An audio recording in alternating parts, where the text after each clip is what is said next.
Shalom Bapak Ibu Saudara sekalian. Shalom. Ada sukacita? Amin. Kita yang sudah diberkati oleh Tuhan, mari kita tetap bersyukur kepada Tuhan kita. Kita tetap memuji, memuliakan nama Tuhan kita di dalam ibadah kebangkitan Tuhan Yesus Kristus pagi hari ini. Saya ajak untuk kita bersama-sama masuk dalam doa terlebih dahulu. Bapa di surga, kami bersyukur, kami berterima kasih atas pemeliharaan-Mu, di mana kami hari demi hari Engkau sudah memimpin, membimbing kami, dan kami tahu Tuhan, Engkau sudah memberi kami yang terbaik.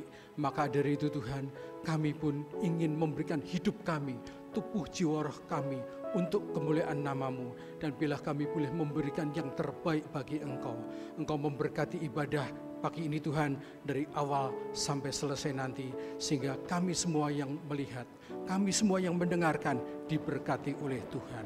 Haleluya, dalam nama Tuhan Yesus Kristus. Amin. Mari Bapak Ibu Saudara sekalian, saya ajak untuk kita bersama-sama memuji kepada Tuhan kita dan bersyukur kepada Tuhan kita. Kita akan naikkan pujian ini, pujian dan syukurku ku bawa kepada. Haleluya.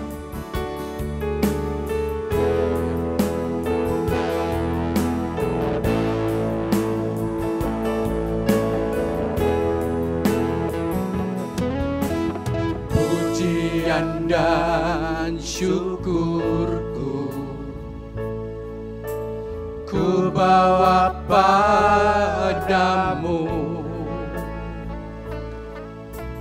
dengan rendah hati ku persembahkan. Haleluya. Sadar bila ku ada hanya karena anugerah, bukan karena kekuatanku. Kita katakan, ku tahu hidupku adalah penyembahan. Ku tahu hidupku adalah penyembahan. Kau ciptakanku dalam kemuliaan-Mu. Ku tahu hidupku berharga. Haleluya. Ku tahu hidupku berharga di mata-Mu. Segenap hidupku persembahkan. Mari jemaat, kita akan naikkan pujian ini dari awal. Haleluya. Pujian dan syukurku ku bawa pada. Kita menyanyi dengan penuh hati kita. Haleluya. Rendah hati ku persembahkan. Haleluya. Sadar bila ku ada hanya karena anugerah, bukan karena kekuatanku. Ku tahu hidupku adalah penyembahan. Ku tahu hidupku adalah penyembahan. Kau ciptakanku dalam kemuliaan-Mu. Hidup kita berharga di mata Tuhan. Ku tahu hidupku berharga di mata-Mu. segenap hidupku segenap hidupku ku persembahkan, segenap hidupku persembahkan. Sekali lagi, segenap hidupku, segenap hidupku persembahkan.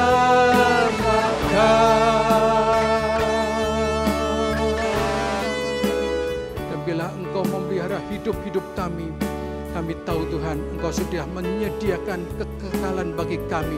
Maka dari itu Tuhan, bila kami terus iring kepada Engkau, apapun yang terjadi, di dalam situasi apapun, kami tetap dekat dan melekat kepada Engkau. Terpuji nama-Mu Tuhan, kami serahkan seluruh hidup kami di dalam nama Tuhan Yesus Kristus. Haleluya. Amin. Mari Bapak Ibu, kita akan lanjutkan pujian kita. Kita akan terus memuji, memuliakan nama Tuhan kita. Kita datang kepada Tuhan, kita menyembah Tuhan bersama-sama. Haleluya.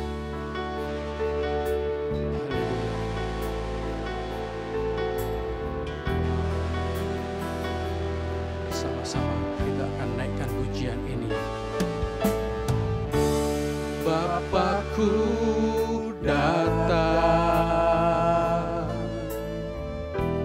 menyembah-Mu di sini. Ku percaya Kau ada bagiku. Tak usah ku takut, tak usah ku takut, sebab Kau sertaku. Tak usah ku bimbang, Kau di dalamku.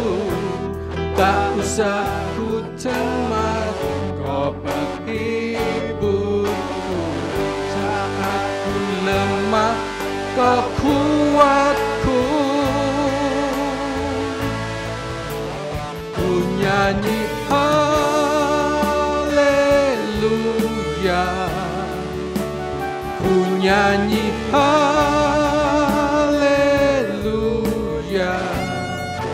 Sungguh Kau hebat, ajaib perkasa, perbuatan. Kita katakan lagi, ku nyanyi haleluya, ku nyanyi haleluya, ku nyanyi haleluya.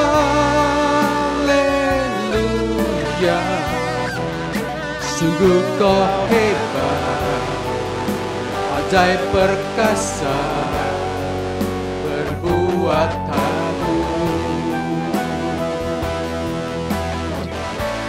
di hidupku. Terpuji nama-Mu Tuhan. Terima kasih atas segala karunia kasih-Mu kepada kami. Kami bersyukur memuji Allah seperti Engkau. Dan biarlah pagi ini kami boleh dikuatkan akan firman-Mu yang akan disampaikan oleh hamba-Mu. Kiranya Tuhan mau pimpin kami sehingga kami boleh semakin mengerti akan kehendak-Mu. Terpuji nama-Mu Tuhan, di dalam nama Tuhan Yesus Kristus. Amin. Kita akan mendengar firman Tuhan yang akan disampaikan oleh hamba-Nya, Bapak Pendeta Arif Budiono. Haleluya. Puji Tuhan. Baik, hari ini adalah Minggu 12 April 2020. Nah, tepat hari ini kita bersama-sama memperingati hari kebangkitan Yesus dari kuburnya 2000 tahun yang lalu, di mana kita seringkali mendengar bahwa kebangkitan Tuhan dirayakan dengan perayaan yang disebut dengan perayaan Paskah.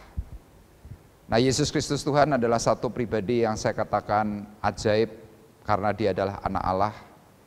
Dia memegang akan setiap perkataan janjinya, bahwa Dia pernah menyatakan bahwa bait Allah akan dirubuhkan. Tetapi anak Allah dalam waktu 3 hari Dia akan mampu membangunnya kembali. Dan inilah yang Tuhan nyatakan dan Tuhan buktikan bahwa pada akhirnya Yesus bangkit dari antara orang mati. Nah, perayaan Paskah dalam bahasa asli disebut dengan kata Pesak. Nah, kata Pesak sendiri dalam bahasa Inggris disebut dengan kata Passover, yang artinya adalah melewati atau dilalukan. Nah, perayaan Paskah secara khusus pertama kali muncul di dalam kitab Perjanjian Lama, secara khusus dalam kitab Keluaran, pasalnya yang ke-12 ayat 7 sampai dengan ayatnya yang ke-13. Di situ diceritakan bahwa Tuhan meminta bangsa Israel untuk membubuhkan darah anak domba pada kedua tiang pintu dan ambang pintu rumah mereka masing-masing. Jadi nanti saudara bisa baca di rumah Keluaran pasal 12 ayat 7 sampai dengan yang ke-13. Hal itu berkaitan dengan tulah yang ke-10, yaitu ketika Tuhan mengatakan bahwa setiap anak sulung yang ada di Mesir, mereka akan dimatikan oleh Tuhan. Siapa yang akan dimatikan oleh Tuhan? Yaitu mereka orang-orang yang sedang tidak mau percaya. Tetapi bagi setiap orang yang percaya yang mau mengambil bagian dalam Paskah hari itu, mereka dilalukan. Mereka diselamatkan karena apa? Mau membubuhkan darah anak domba kepada kedua tiang pintu dan ambang pintu rumah mereka. Nah, hari ini kita tidak lagi mengikuti tata cara seperti itu, tetapi hari ini kita mengingat akan pengorbanan Tuhan di kayu salib. Ya, Yesus Kristus Tuhan adalah anak domba Paskah. Nah, dia mengorbankan dirinya, mengorbankan tubuhnya, mengorbankan nyawanya buat kita semuanya. Kenapa demikian? Karena inilah kasih karunia Tuhan. Tuhan memberikan satu hal yang baik, Tuhan memberikan nilai yang disebut dengan nilai benar. Sehingga bagi setiap orang yang percaya kepadanya, pasti akan diselamatkan. Nah, saya membaca dalam bahasa asli juga kata Paskah kalau dalam bahasa Mesir, itu memakai kata pes. Nah, kata pes ini artinya apa? Mengembangkan sayap atau tangan untuk melindungi. Nah, secara khusus saya akan bacakan buat Bapak Ibu Saudara dalam kitab Nabi Yesaya pasal 31 ayat 5 dikatakan bahwa seperti burung yang berkepak-kepak melindungi sarangnya, demikianlah Tuhan akan melindungi, menyelamatkan, memelihara dan menjauhkan Yerusalem dari celaka. Nah, kata melindungi, kata menyelamatkan dalam bahasa Inggris di sini memakai kata passing over. Jadi artinya apa? Ada satu hal Tuhan mau katakan dalam Yesaya pasal 31 ayatnya yang kelima, bahwa Tuhan itu sudah memberikan sebuah sign bahwa inilah Paskah. Nah, demikian juga di dalam kitab Mazmur pasal 16 ayatnya yang ke-10. Firman Tuhan berkata, sebab engkau tidak menyerahkan aku ke dunia orang mati, dan tidak membiarkan orang kudusmu melihat kebinasaan. Engkau memberitahukan kepadaku jalan kehidupan, di hadapanmu ada sukacita berlimpah-limpah, di tangan kananmu ada nikmat senantiasa. Nah, kalau kita bersama-sama melihat bahwa inilah kasih karunia Tuhan, cintanya Tuhan kepada kita sebagai umat yang berdosa, tetapi kita dilayakan ketika kita bersama-sama mau percaya bahwa Yesus Kristus Tuhan adalah Tuhan dan Juru Selamat. Dan Yesus Kristus Tuhan yang kedua adalah satu pribadi yang bangkit dari antara orang mati. Nah, sekarang yang menjadi sebuah pertanyaan, apa sih tujuan Tuhan itu bangkit dari antara orang mati? Kita tahu bahwa inilah satu pembuktian yang datang daripada Allah Bapa di surga melalui Yesus Kristus Tuhan.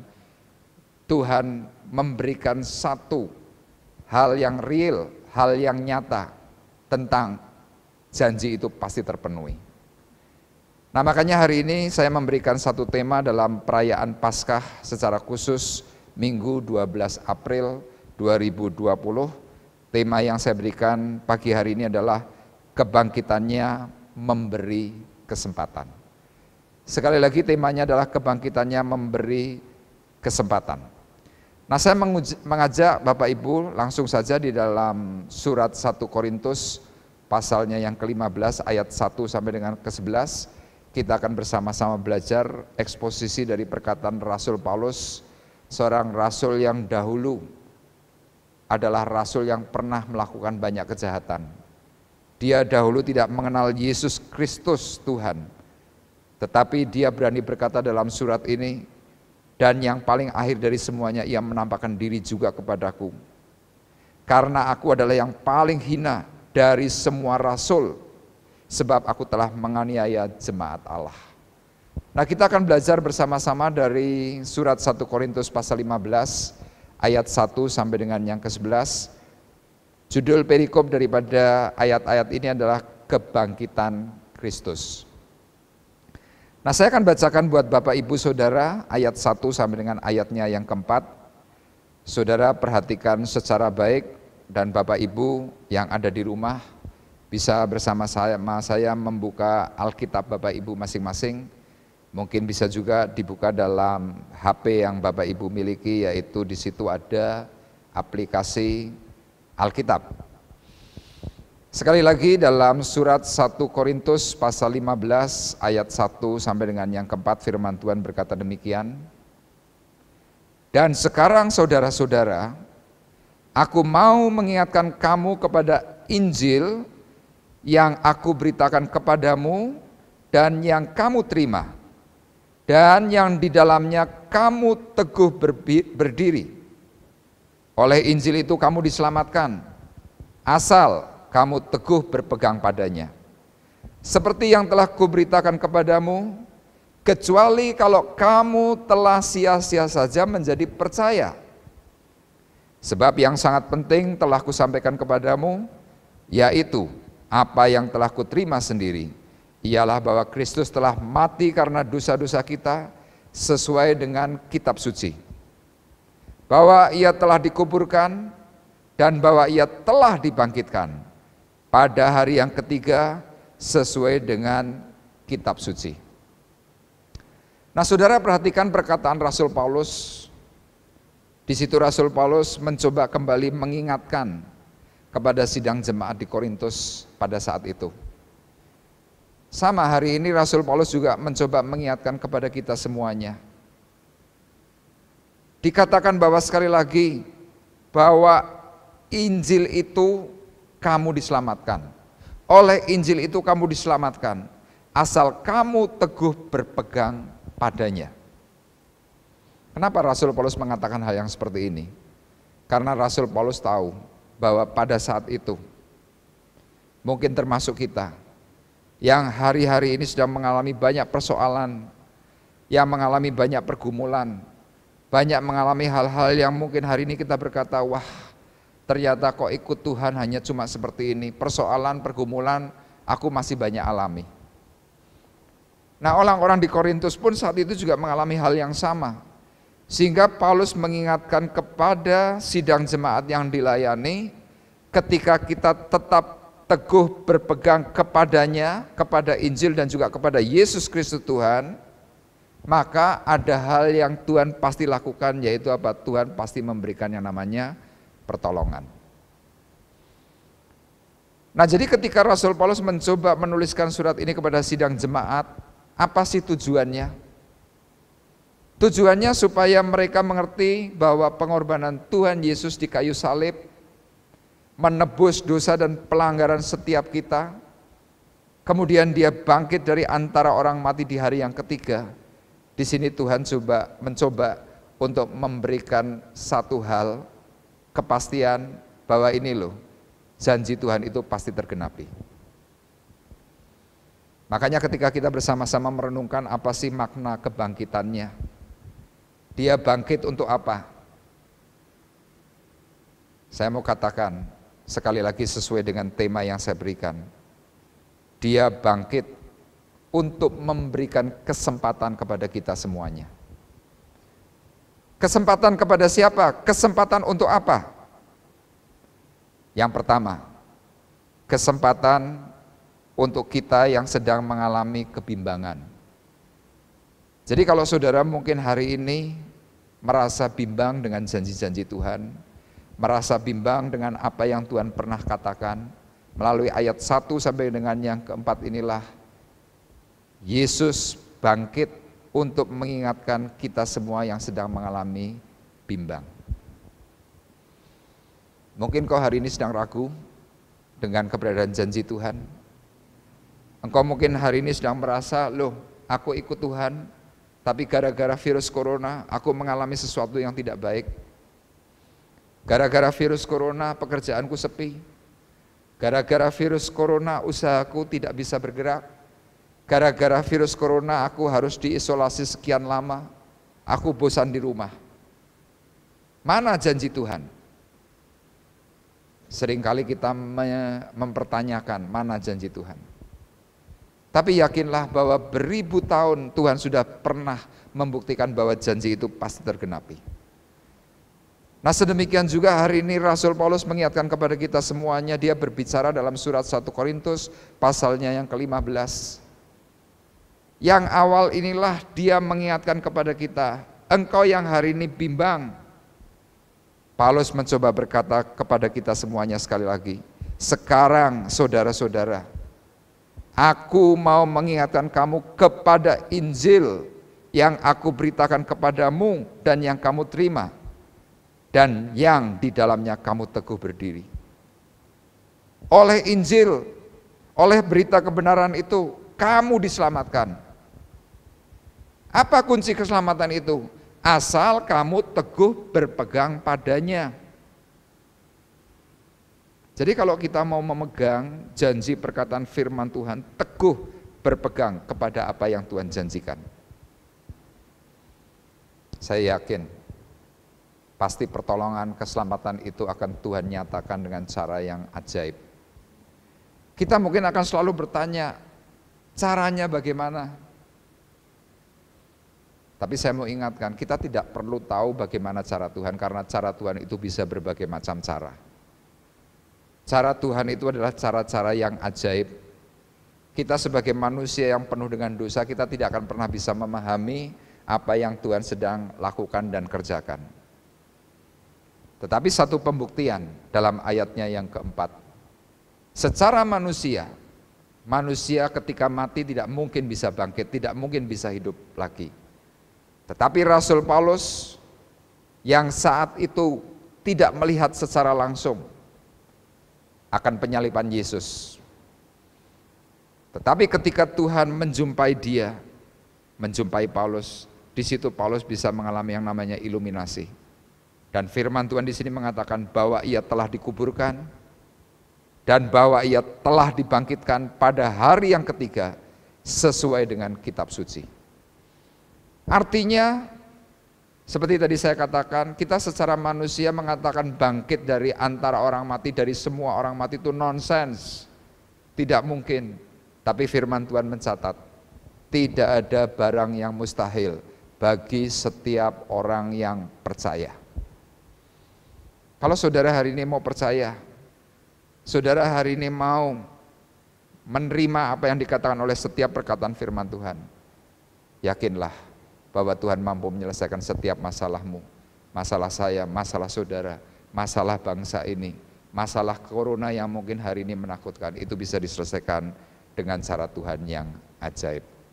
Itu yang pertama. Kemudian hal yang kedua, apa makna kebangkitannya dan untuk apa dia bangkit?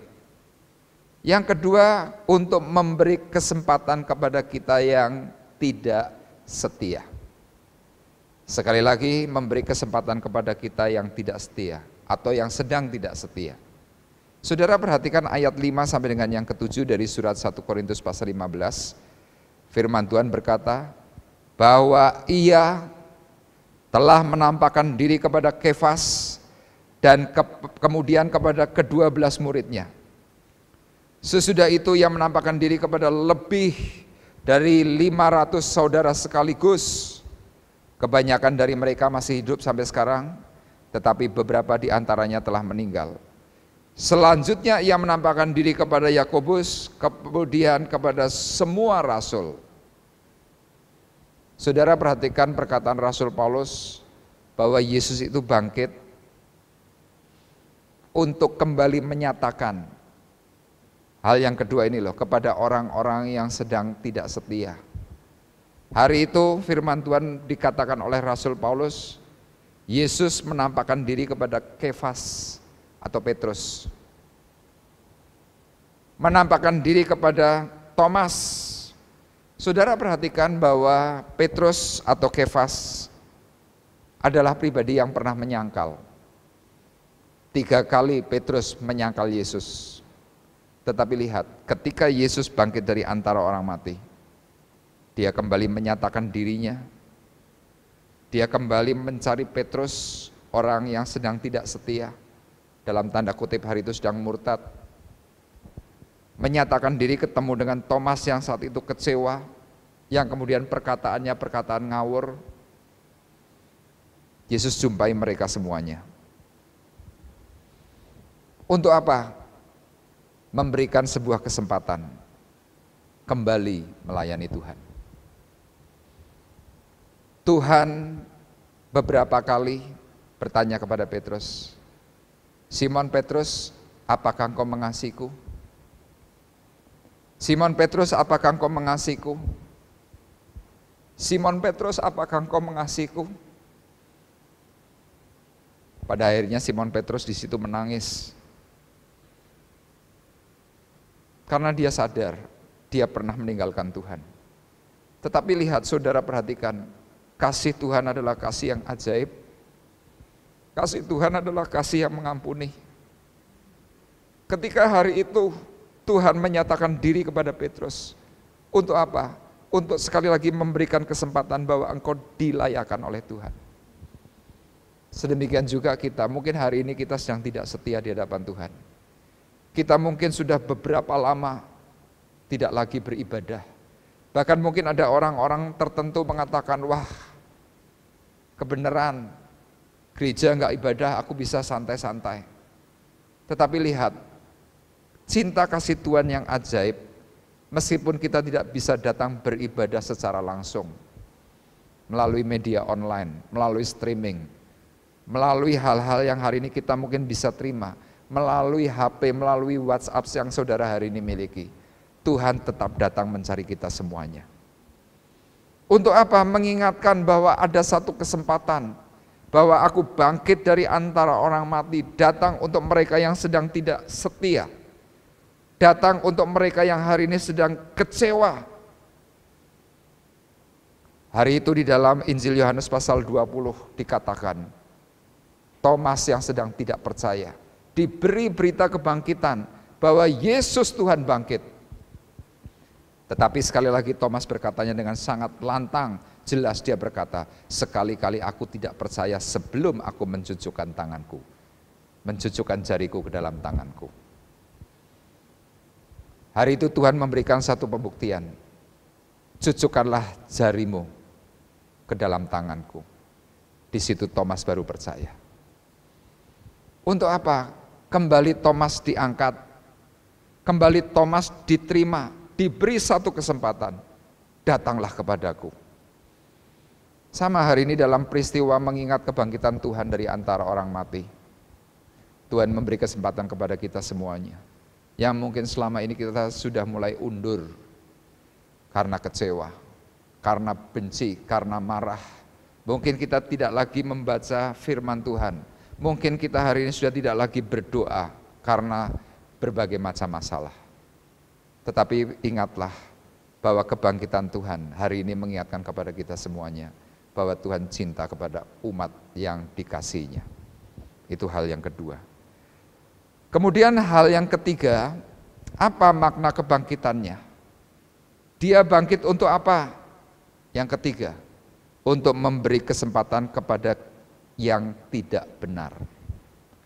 Memberi kesempatan kepada yang tidak benar. Saudara sekarang perhatikan dalam surat 1 Korintus 15 ayat 8 sampai dengan ayat 10. Paulus berkata, dan yang paling akhir dari semuanya, ia menampakkan diri juga kepadaku, sama seperti kepada anak yang lahir sebelum waktunya. Karena aku adalah yang paling hina dari semua rasul, sebab aku telah menganiaya jemaat Allah. Tetapi karena kasih karunia Allah, aku adalah sebagaimana aku ada sekarang, dan kasih karunia yang dianugerahkan kepadaku tidak sia-sia. Sebaliknya, aku telah bekerja lebih keras daripada mereka semua, tetapi bukannya aku, melainkan kasih karunia Allah yang menyertai aku. Rasul Paulus sadar diri. Dia menuliskan kepada sidang jemaat. Hari itu dia menceritakan pengalaman hidupnya bahwa dirinya, Paulus, adalah satu pribadi yang pernah tidak benar. Pernah menjadi seorang pembunuh, pernah menjadi seorang penghujat, dan sesuai dengan perkataan firman Tuhan, pernah menganiaya jemaat Allah. Tetapi saudara perhatikan dalam Kisah Para Rasul pasal 9, hari itu Yesus khusus datang menemui Paulus. Yesus hari itu bertanya kepada Paulus. Hari itu nama Paulus belum disebut. Nama asli Paulus adalah Saulus. Hari itu Yesus datang kepada Saulus dan berkata, Saulus, Saulus, mengapa engkau menganiaya aku? Saulus hari itu sempat bingung. Dia melihat satu cahaya yang terang. Awal dia bertanya, siapakah engkau?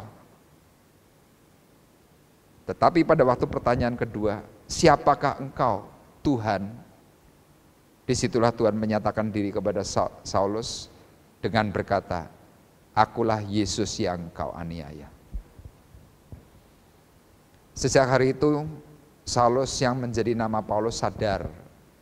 Dia berbalik, dia bertobat kepada Tuhan dan menjadi pelayan. Jadi kalau saudara perhatikan secara baik, mungkin hari ini hidup kita sedang tidak benar. Mungkin hari ini kita sedang atau mungkin belum percaya kepada Yesus Kristus, Tuhan sebagai Tuhan dan Juru Selamat. Tapi dalam perayaan Paskah inilah kita kembali diberi satu kesempatan. Secara khusus kepada kita semuanya yang belum percaya. Secara khusus yang hari ini mungkin kita masih seringkali menghujat, menghina Tuhan Yesus Kristus. Yang seringkali kita menganggap bahwa siapa Tuhan? Siapa Yesus? Seperti halnya Saulus yang menjadi Paulus, akhirnya dia bisa menjadi seorang rasul karena pada waktu itu Yesus menampakkan diri kepadanya. Sesuai dengan apa yang dikatakan Paulus, dan yang paling akhir dari semuanya, ia menampakkan diri juga kepadaku. Inilah satu perjumpaan yang indah. Waktu di mana Saulus yang kemudian menjadi nama Paulus berjumpa dengan Tuhan. Hari itu, Paulus yang jahat, Paulus yang hidupnya tidak benar, dia berubah menjadi satu pribadi yang lemah lembut. Menjadi satu pribadi yang berubah total. Menjadi pribadi yang diperbarui oleh Tuhan. Karena apa? Karena kasih cintanya Tuhan kepada semua umat. Nah demikian juga hari ini kita juga diberi kesempatan yang sama. Sekali lagi mungkin bagi kita semuanya yang masih bimbang, kita yang mempunyai banyak persoalan, banyak pergumulan, kita mungkin selalu mempertanyakan. Kita mungkin selalu bertanya, mana buktinya? Tuhan sudah memberikan banyak bukti. Termasuk ketika saudara masih bisa bernafas dengan baik, itu adalah bukti yang real. Coba kalau seandainya saudara harus keluar masuk rumah sakit, saudara ketika bernafas harus selalu membayar berapa biaya yang saudara keluarkan untuk membayar nafas yang kita miliki. Tetapi lihat, cinta kasih Tuhan yang ajaib sudah memberikan bukti yang nyata. Cuma hari ini kita belum memahami itu. Mari kita semuanya yang bimbang, kita bersama-sama menyongsong, mengikut, mengiring Tuhan dengan benar. Yakin, maka Tuhan akan memberikan anugerah kasih, memberikan pertolongan tepat pada waktunya. Kemudian hal yang kedua, Tuhan memberikan kesempatan kepada kita yang sedang tidak setia. Apapun bentuknya, mungkin hari ini engkau sedang tidak setia beribadah. Mungkin engkau hari ini sedang tidak setia di dalam pembacaan Alkitab, firman Tuhan. Atau mungkin kau hari ini sedang tidak setia karena jarang atau tidak pernah berdoa. Mari, ada waktunya kita kembali datang kepada Tuhan. Nah, di dalam minggu-minggu ini ketika kita semuanya sedang diisolasi, semuanya kita hari ini sedang tidak bisa pergi kemana-mana. Satu kesempatan yang Tuhan berikan kepada kita semuanya. Baca kembali Alkitabmu, datang kepada Tuhan dalam bentuk doa-doa yang kau panjatkan, kau bisa menaikkan pujian syukur kepada Tuhan. Mungkin kau tidak pandai menyanyi, tetapi kau masih punya alat musik. Mungkin itu bentuknya tape, mungkin bentuknya itu CD, atau mungkin puji-pujian yang berbentuk yang lain. Mari ambil sebuah kesempatan kita intim kepada Tuhan di dalam rumah tangga kita masing-masing. Dan yang terakhir, memberi kesempatan kepada kita yang sedang tidak benar. Rasul Paulus adalah satu pribadi yang pernah jahat, pernah menghujat, pernah menganiaya. Tetapi ketika mengalami satu perjumpaan, akhirnya Paulus menjadi satu pribadi yang dibenarkan oleh Tuhan. Baik Bapak Ibu, pagi hari ini kita bersama-sama sebentar akan menerima roti dan anggur perjamuan kudus.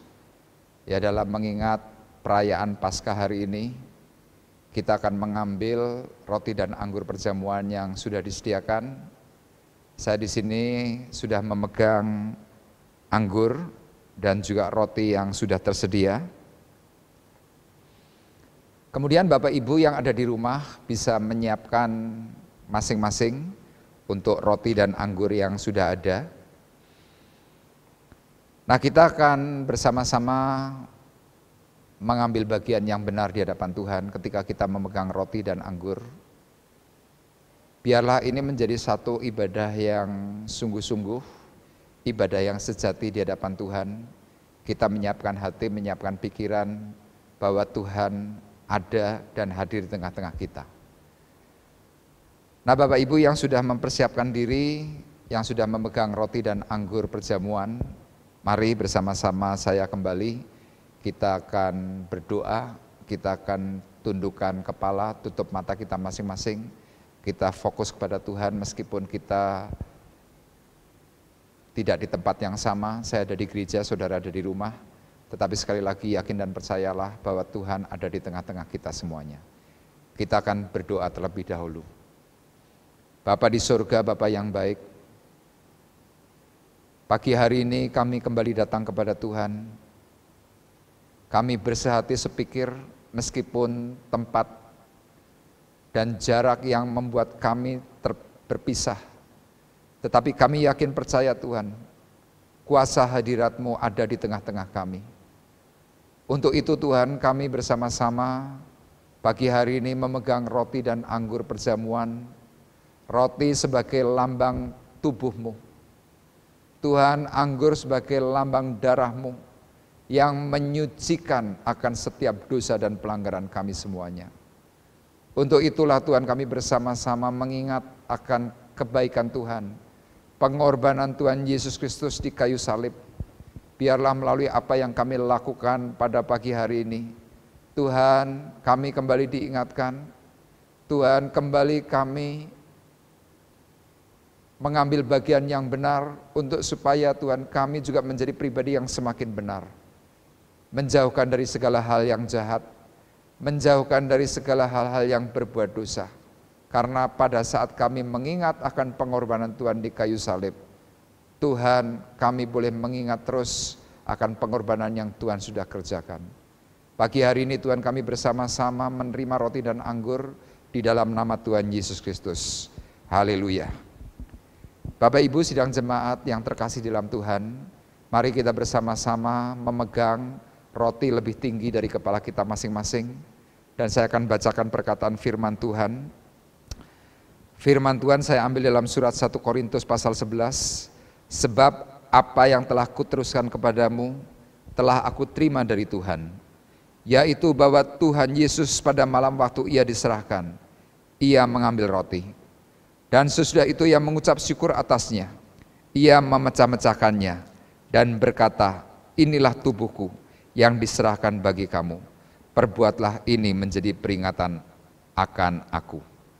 Demikian juga ia mengambil cawan Sesudah makan lalu ia berkata, cawan ini adalah perjanjian baru yang dimeteraikan oleh darahku. Perbuatlah ini setiap kali kamu meminumnya, menjadi peringatan akan aku. Sidang jemaat Tuhan terkasih, marilah sekali lagi kita bersama-sama mengangkat roti lebih tinggi dari kepala kita masing-masing dan terimalah perkataan firman-Nya. Bukankah roti yang kita pecah-pecahkan adalah persekutuan dengan tubuh Kristus? Amin. Dalam nama Tuhan Yesus Kristus, mari kita makan bersama-sama. Dalam nama Tuhan Yesus Kristus.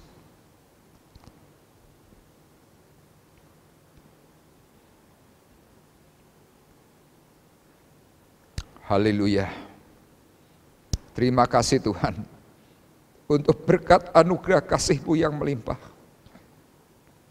Pertolongan yang daripada Tuhan, kami percaya segala kelemahan, segala hal-hal yang membuat kami khawatir, kami takut, pagi hari ini semuanya dipatahkan dalam nama Yesus. Dan mari sidang jemaat Tuhan terkasih, kita bersama-sama mengangkat cawan berkat ini lebih tinggi dari kepala kita masing-masing dan terima perkataan firman-Nya. Bukankah cawan pengucapan syukur yang atasnya kita ucapkan syukur adalah persekutuan dengan darah Kristus? Amin. Dalam nama Tuhan Yesus Kristus kita minum bersama-sama. Haleluya.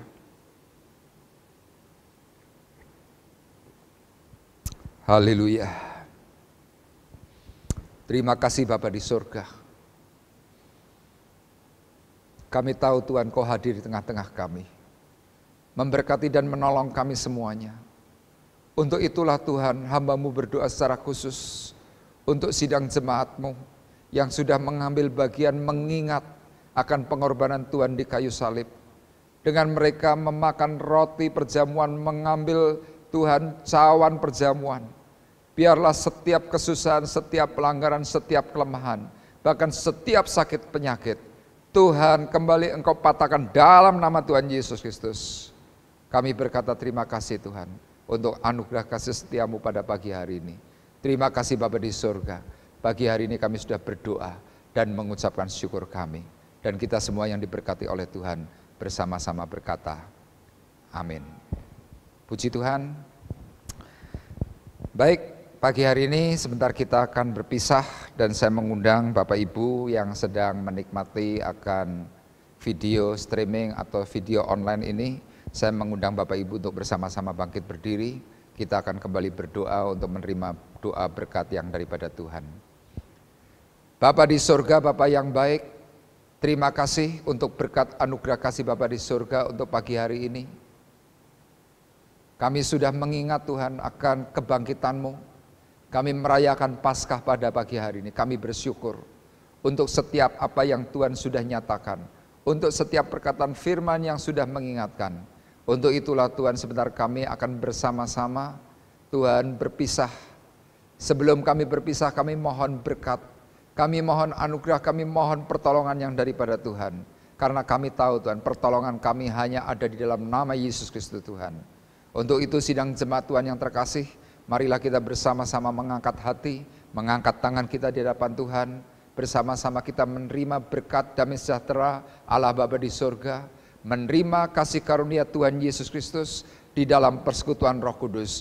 Tuhan memberkati kita semuanya, mulai dari pagi hari ini sampai Maranatha datang yang kedua kali.